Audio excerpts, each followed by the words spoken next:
என்ன பானுமதி, இன்னும் கொஞ்ச நேரத்தில் இருட்ட போகுது. நாங்களாம் எங்கள் வீட்டுக்கு போயிடுவோம், நீ மட்டும் இங்கேயே கடை.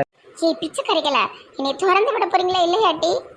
நல்ல டைம் பாஸ் ஆகிற வரைக்கும் இருப்போம், அதுக்கப்புறம் நாங்கள் ஓடிடுவோம்.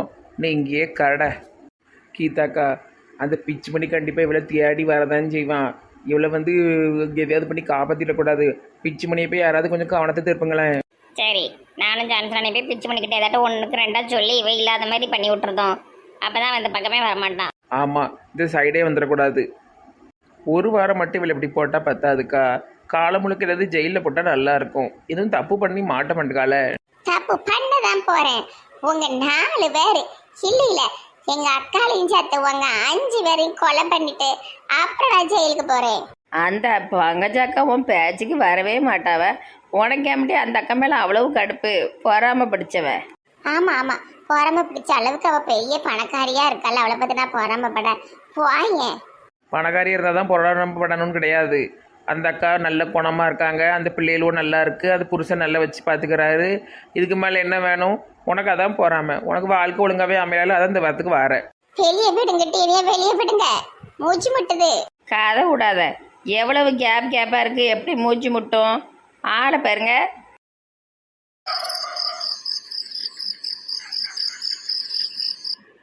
ஆ, நல்ல இருட்டாயிட்டு சூப்பராக இருக்குது. இப்போ தான் உனக்கு ஒன்று தெரியுமா?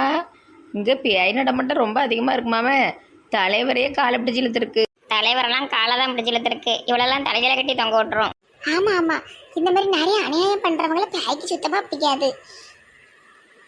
நானே பெரிய பேய், எந்த பேய்க்கு பயப்பட மாட்டேன் டி. அது எங்களுக்கு தெரியும்.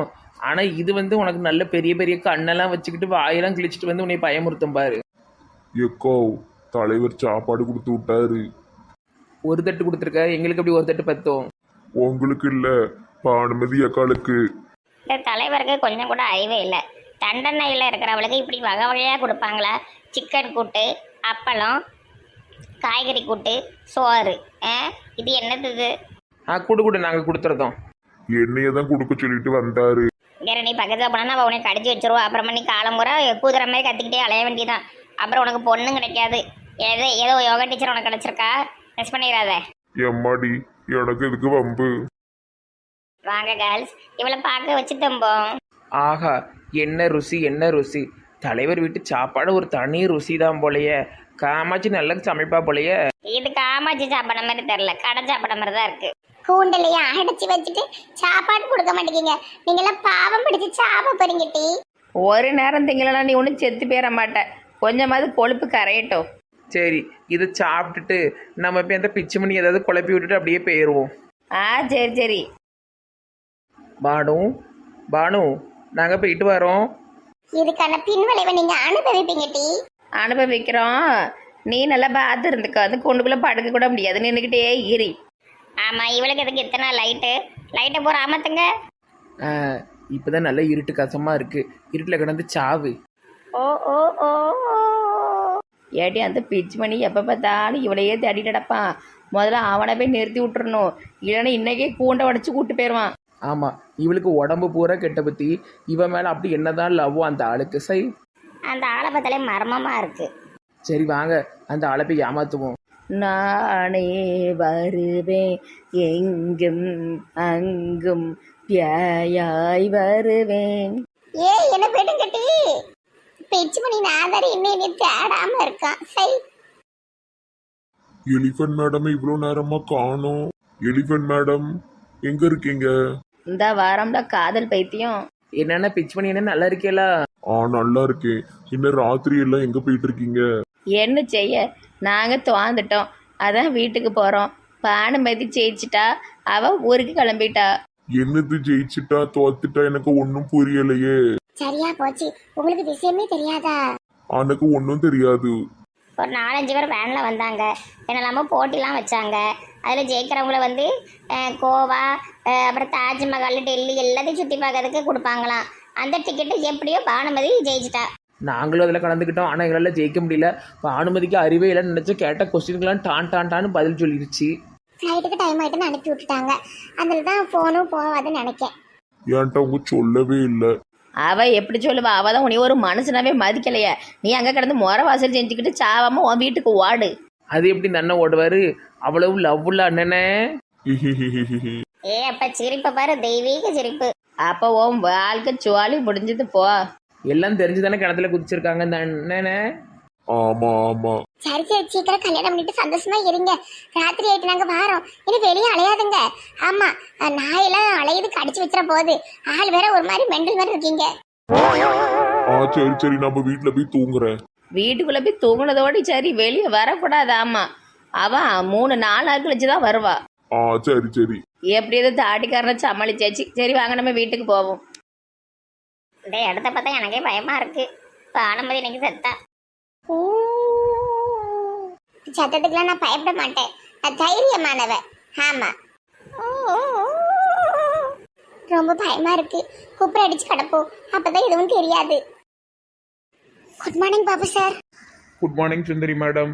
என்ன ஒரு மாதிரி இருக்கீங்க பாபு சார்? என்ன சுந்தரி மேடம் ஒரே லீவா போடுதீங்க? ஆமா பாபு சார், எரிச்சலா இருக்கு.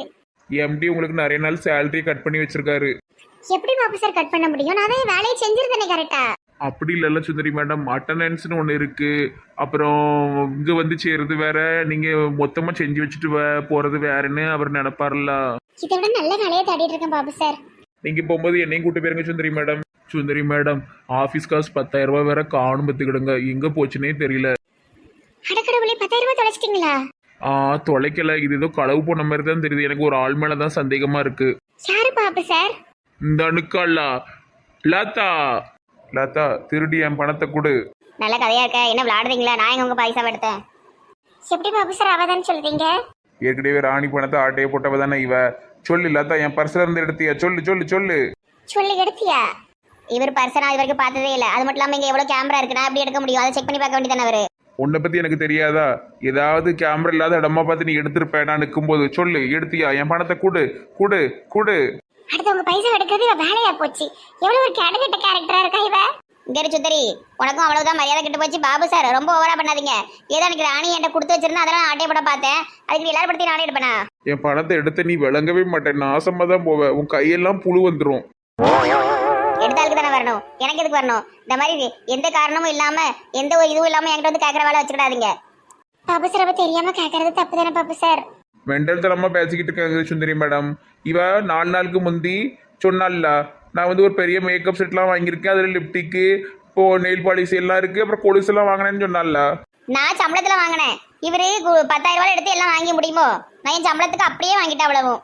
ஐயோ கடவுளே, எனக்கு ஒரே குழப்பமா இருக்கு பாபு சார். இங்க இரு லதா, மரியாதையை எடுத்த பைசா வச்சிரு. வயிறு வீக்கி செத்துறாத. நான் இன்னைக்கு நைட்டே கோயில கொண்டு உன் பேரை ஓதி வைக்க போறேன் பாரு.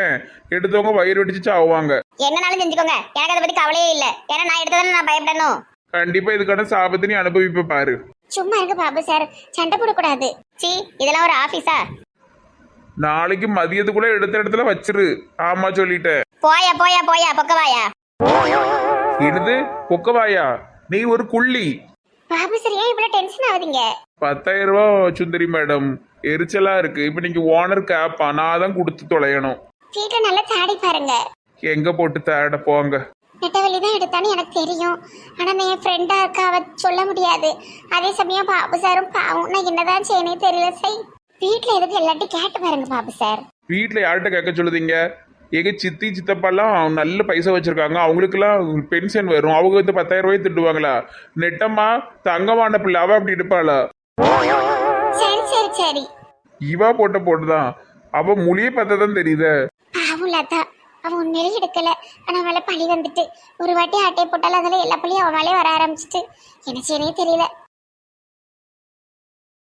என்ன பாண்டிய மத்த ஜட புட்டு ஜம்னு இருக்கீங்களே? மறுமுனை நீ ஜடை போட சொன்னதுக்கு அப்புறமா நான் டெய்லி ஜடை போட்டுட்டே தான் இருக்கேன். வெரி குட், நல்ல பிள்ளை, அப்படித்தான் இருக்கணும். ஆமா மது, உட்காரு. எங்க போயிட்டு வர? வெளியெல்லாம் எங்கேயுமே போவலத்த, நம்ம தோட்டத்துல தான் உட்காந்துட்டு வரேன். சரி சரி. இல்ல ஆரியா, உன் பொண்டாட்டிக்கு இப்ப 5வது மாசம். 5வது மாசம் வளகாப்பு வைக்கணும். 5வது மாசம் வளகாப்பா? 7வது மாசம் தானே வைப்பாங்க. 5ல ஒண்ணு வைப்பாங்க. வச்சு 5 வகையான சாப்பாடு செஞ்சு கொடுக்கணும். அப்புறம் 7வது ஒண்ணு. அப்படியா? அப்ப தேதி மட்டும் சொல்லுமா, சூப்பரா வச்சிருவோம். பெரிய மண்டபமா பிடிச்சிருவோம். ஏன்னா நீ இப்ப வந்த, நான் இங்க தான்ல இருந்தேன் மாடியில. ஏமா பெரிய மண்டபம் பிடிச்சிருமா? இல்ல இல்ல, இதுக்கு மண்டபம்லாம் வேண்டாம், வீட்டில தான் சிம்பிளா பண்ணணும். அது மாதிரி 7வது இதுக்கும் வீட்டில தான் பண்ணணும். நம்ம வீடே மண்டபம் மாதிரி பெருசா இருக்கு, இங்க வைக்கலாம், கெஸ்ட் ஹவுஸ்ல வைக்கலாம், எங்கனாலும் வைக்கலாமே. நம்ம வீட்டில் வச்சாதான் நமக்கு அது ஒரு சந்தோஷம். மண்டபத்துல எல்லாம் வேண்டாம். சரிம்மா, நீ சொல்லு, எங்கனாலும் வச்சிருவோம். டெக்கரேஷன் அது இதுன்னு தூள் கிளப்பிடுவோம். வர திங்கட்கிழமை முகூர்த்த நாள் அன்னைக்கு வச்சிருவோம். சரிம்மா. ஏம்மா அவங்க வீட்லயும் சொல்லிரு. நானும் இவரும் இன்னைக்கு சம்மந்தி வீட்டில் போய் சொல்லிட்டு வந்துருக்கோம். சரிம்மா. சித்தி, என்னென்ன பழம், எத்தனை கிலோ, என்னென்ன வாங்கணும்னு எனக்கு ஒரு லிஸ்ட் மட்டும் போட்டு கொடுங்க. அவ்வளோத்தையும் நான் வாங்கிருந்தேன். இன்னும் ஒரு நாள் தானே இருக்கு. சொல்றேன்ப்பா, சொல்றேன். என்னெல்லாம் வேணும்னு பார்த்து சொல்றேன். பாண்டியம்மா, உனக்கு தெரியும்னாட்டி நீங்க நான் அப்பதமா உட்காந்து ஒரு லிஸ்ட் எழுதுவோம். சரி சரி. மதுரையில நாங்க வைக்காத வளகாப்பா. அப்பா, மதுரை அப்படியே களை கட்டுமே. அங்கெல்லாம் நாங்க என்ன அழகா வைப்போம் தெரியுமா வளகாப்பு. மதுரை குளுங்க குளுங்க, நீ நையாண்டி ஆட்டம் பாடு. புழுதி கலர நீ போடாத போட்டே பாடு. அப்படிதான். இப்பவே வைபாவராவில் பாண்டியமாத்த படிவு இந்த இப்ப சொன்னலாட்டி வளகாப்பு, அதுல ஆடல் பாடல் நிகழ்ச்சி அது இதுன்னு எதுவும் ஒப்பியலா? பேத்து போடுவேன் பேத்து. ஆடல் பாடல் நிகழ்ச்சி வைப்பாவுல வளகாப்புல. தகப்பா, ஏன் இப்படி அசிங்கப்படுத்திக்கிட்டு இருக்க? எதுவுமே கேட்க கூடாதா மைசன்? எங்கேயாவது ஓடிரு, நீ இருக்காத வீட்டுல. சரி, ஆக வேண்டிய வேலையை பாருங்க, ஓடுங்க எல்லாரும். இருளாயி வருவாங்களாட்டி நம்ம கிட்ட தேங்காய் பால் வாங்கி குடிப்பாங்களா? காலையிலயே 6 மணில இருந்து காத்து கிடக்கும், ஒருத்தர் கூட பஸ் ஸ்டாண்டு கிட்ட வரலையே. கண்டிப்பா யாராவது வருவாங்க பாருங்க. தேங்காய் பால் உடம்புக்கு ரொம்ப நல்லது. அதனால காலையில ஒரு பாட்டில் நம்ம விற்கும், கண்டிப்பா குடிக்க வருவாங்க. ஒரு வயித்துல குடிச்சா உடம்புக்கு நல்லது. என்ன திடீர்னு இப்படி ஸ்டால் போடணும்னு சொல்லிட்ட? எனக்கு ரொம்ப நாளா ஆசைப்பட்டுக்கிடுங்க, ஏதாவது தனியா கடை போடணும், ஏதாவது செய்யணும்னு. பெருசா படம் கிட்ட எங்க அம்மா படிக்கிற வேலையை பாருன்னு சொல்லிடுவாங்க. அதனால சின்னதா ஆரம்பிச்சிருக்கேன். இது இப்படியே ஓடிச்சுன்னா இது நல்லா பெருசாக்கி அப்புறம் கடை வச்சிருவேன். Super super. இந்த ஒருத்தர் வாராரு. தேங்காய் பால் வெறும் வயித்துல குடிச்சீங்கன்னா நல்லது, சுகர் கண்ட்ரோல் ஆகும். தேங்காய் பால். என்னது இது? தேங்காய் பாலா? நல்லா இருக்கும் போலயே. ஏமா இது என்னது? சார், நீங்க வாக்கிங் போறீங்களா? உங்களுக்கு சுகர் இருக்கா? சுகர் இருந்தாலும் சரி இல்லாட்டாலும் சரி, தேங்காய் பால் கலர் வெறும் வயித்துல குடிச்சா ரொம்ப நல்லது, உடம்புக்கு ரொம்ப சக்தி கிடைக்கும். விடிய காலையில 4 மணிக்கு எந்திரிச்சு தேங்காயில பால் எடுத்து சுத்தமா கொண்டு வந்திருக்கு. சீனிலாம் போடல. குடிங்க, உடம்புக்கு ரொம்ப நல்லது. நாங்க காலேஜ் பிள்ளைகள். நல்ல அருமையான பிள்ளைல இருக்கீங்களே. எனக்கு ஒரு பாட்டில் தாமா. தினமும் காலையில இந்த இடத்துக்கு வருவியோ? எத்தனை மணிக்கு வருவ? சார், காலையில 5:30 வந்துருவேன் சார். 5ல இருந்து 8 மணி வரைக்கும் இருப்பேன். அதுக்கு நான் காலேஜுக்கு போகணும்ல, கிளம்பிடுவேன். சரிம்மா, எனக்கு ஒரு பாட்டில் கொடு. என்னங்க சார்? எவ்வளவுமா ஒரு பாட்டில்? 50 ரூபாய் சார்.